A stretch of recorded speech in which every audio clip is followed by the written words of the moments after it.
عبد الله بن خبيب قال خرجنا في ليلة مطر وظلمة شديدة হযরত আব্দুল্লাহ ইবনে খুবাইব রাদিয়াল্লাহু তাআলা আনহু বর্ণনা করছে যে আমরা এক সময় খুব বৃষ্টির রাইতে, খুব আন্ধারের রাইতে এই ইরাদায় বেরিয়েছি যে আল্লাহ নবী কোন জায়গায় আছে, আল্লাহ নবীর তালাশ করবার নিকে বেরিয়েছি।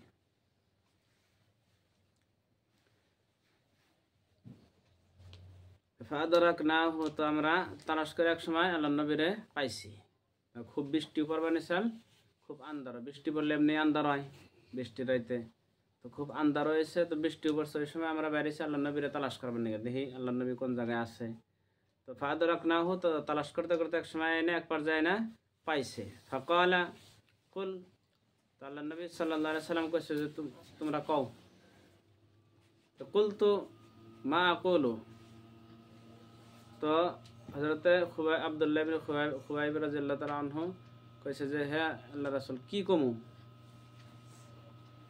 ক্বালা কুল হুয়াল্লাহু আহাদ ওয়াল মুআওয়াযাতাইন হিনা তুসবিহু ওয়া হিনা তুমসি সালাসা মাররাতিন।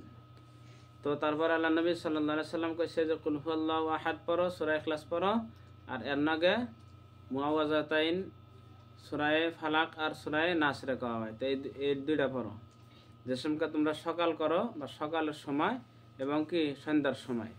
সালাসা মাররাতিন, তো তিনবার করে পড়ো। তাকফিকা মিন কুল্লি শাইইন, তো তোমাদের জন্য এই তিন সূরাই কি কাফি, সমস্ত বালা এবং মুসিবতের থেকে হেফাজত থাকবার নিকে এই তিন সূরাই কাফি। তিন সূরা যদি কেউ সকাল বিকালে তিনবার করে পড়ে, তাহলে হেরে আল্লাহ কি করব, সমস্ত বালা এবং মুসিবতের থেকে হেফাজতে রাখবো এই সূরার বরকতে।